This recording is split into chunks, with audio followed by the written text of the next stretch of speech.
Just had our really a Tuesday practice, preparing for our first game. We went full scouts the whole practice for the first time. Felt good to get in a routine. We named John Rhys Plumlee our starting quarterback a couple of days ago. It was an extremely close race. I think everybody knows that. But he's our starting quarterback. Got a lot of confidence in him.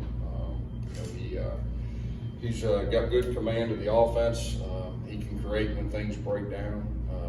Mikey did a super job, and I told him, hey, you're probably going to have to help us win this season. We got two guys we can win with, and so both of them will be ready. But we're real happy for John Rhys and excited to see what he can do. Questions? Coach, was there a moment when John Rhys maybe edged ahead? Was there something that sticks out in your mind where you thought, I think we're going with John Rhys? Yeah, no, really until, probably 3 or 4 days ago, it was kind of neck and neck. And one time one guy did better, the other time next. And so I just kind of stepped back and watched every scrimmage, predicting if both of them were live, what would happen with that. And so that's kind of how we came to the conclusion. How important was it to name the starting quarterback?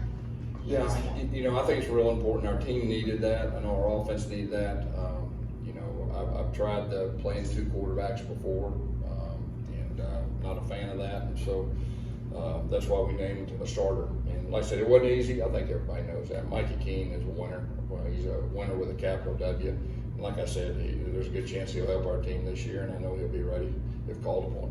You had mentioned you were trying to avoid doing a two-quarterback system and such, but is there a chance that Mikey will come in and do that kind of change of pace aspect to the offense? Right now, we're going this first game with John Rhys, our quarterback, and we'll see how the season goes. But like I said, we're ready to see what he can do. How is John Rhys's command in the huddle and his chemistry with the receivers? Yeah, I think he's got really good relationships with the guys since he's been here. He's that way.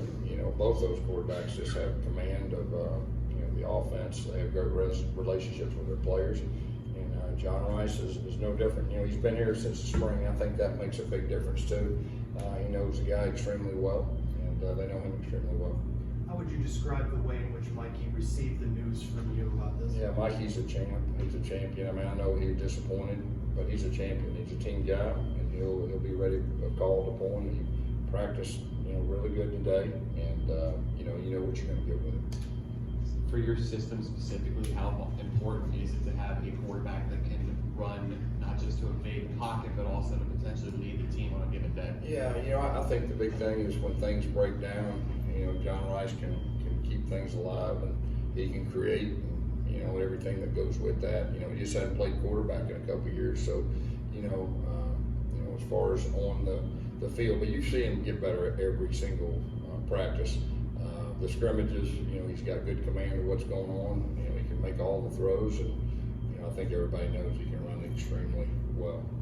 How did the team kind of respond when the news was shared? What was the reaction?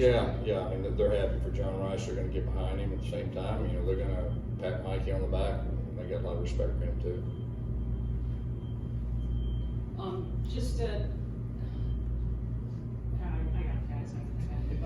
Now that the starting quarterback has been named, what other questions do you have for the offense, I guess? No, it was just a matter of today. Anytime you name a starting quarterback, you go out to practice, it feels a little bit different. You've got a starter, and they start rallying around the guy, and the uncertainty is taken away, and then you can kind of get things going. So you saw that today in practice, and I expect it'll continue to get better and better each practice. Guys stick around, after practice, working on specific things on their own. That's what happens when you name a starter, and so it was really, really good today. I think the offense had a really, really good practice today. I got it now. There you go.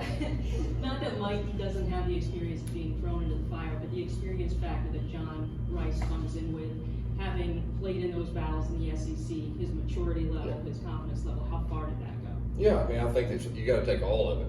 Anytime there's a close race, you got to take everything, that goes with it. Who you feel like gives you the best chance of winning, and the fact that John Rhys, he's actually started in the SEC against some of the best defenses in college football and was extremely successful.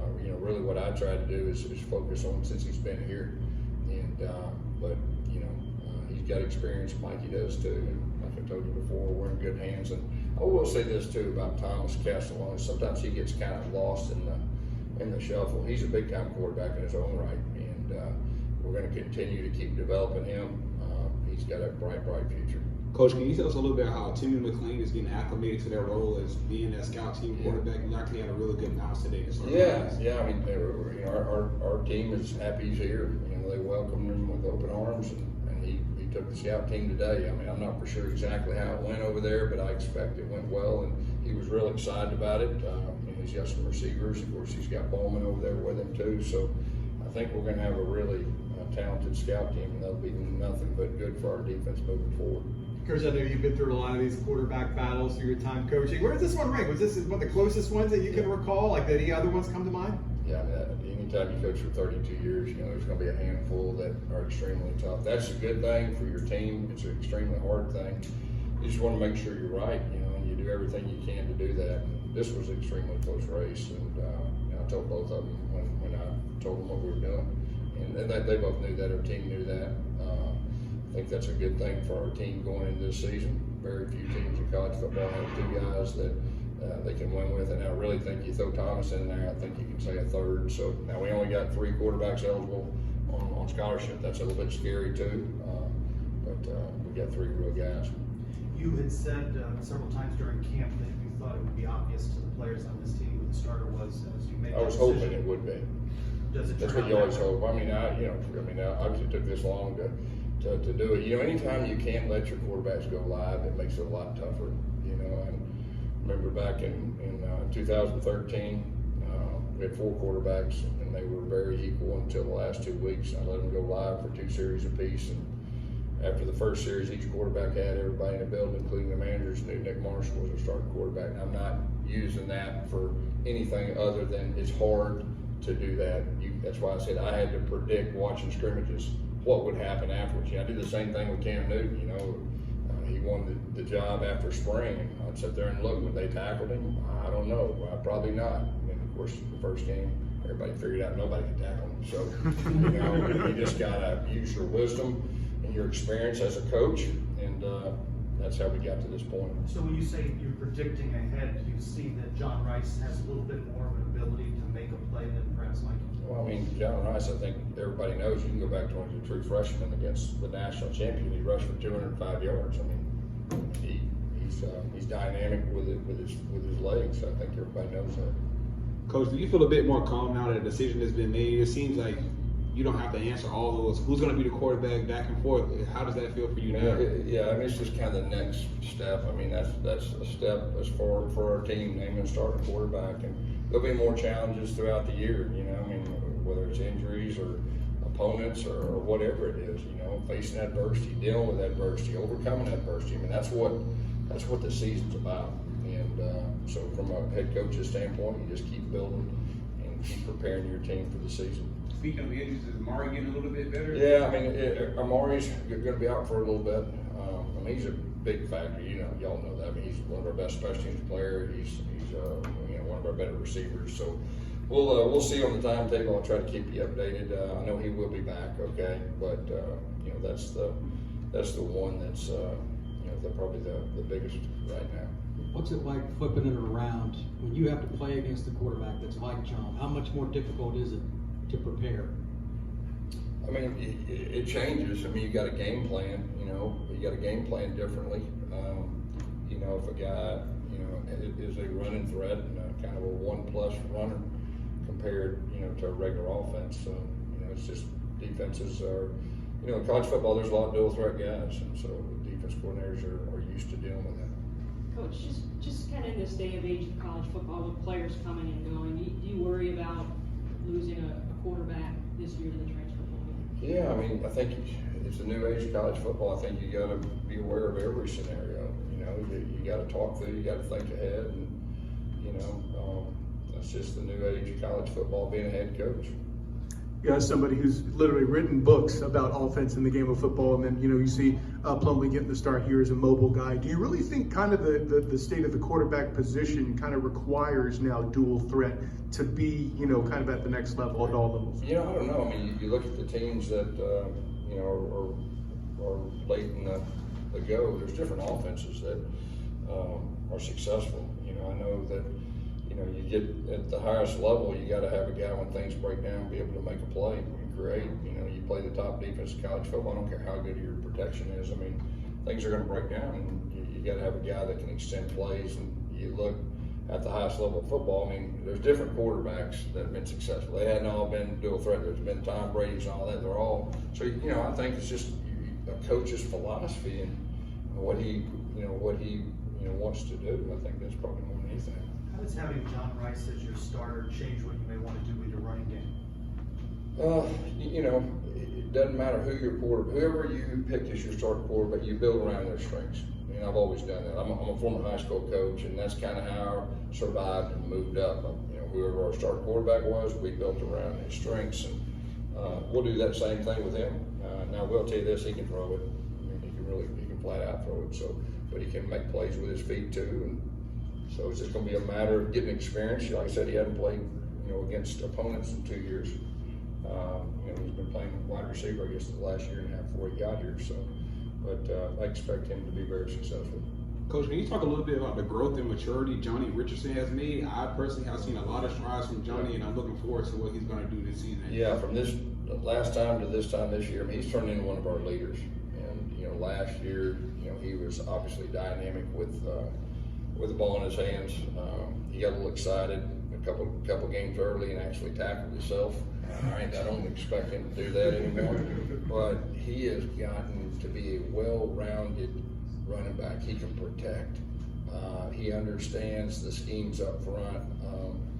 He does the little things, playing without the ball extremely well, and he's dynamic. I mean, that guy, I mean, he's dynamic. We're going to get the ball in his hands. I think pretty clear coming out of Lake Wells, he was just a speed guy. I coached against him as well. He put up 5 touchdowns on us. But now, like you said, it seems that he's become a well-rounded back. And even in the return game, he looked pretty excited during the period that he was jumping around, like getting ready. So he's going to be a big time. You got to get the ball in his hands. I mean, he can break tackles. He's quick. He's a lot more confident than he was last year. And a lot of times, that's all a talented player needs. And like I said, he's turned into one of our leaders. You mentioned the layoff of the position for John Rhys, having not played a game in a couple of years. Through camp and through spring, have you noticed him kind of adjusting to the game speed, and what sort of ways have you simulated to prepare him for Thursday? Yeah, you know, I think so. You know, and then like I said, we did go live one time in the spring, and he was able to make some plays with his feet and show what he can do. But you know, it's like anything else, just getting comfortable. I think every time he goes out there, he's more and more comfortable. How many guys are still in the race for the punt return job?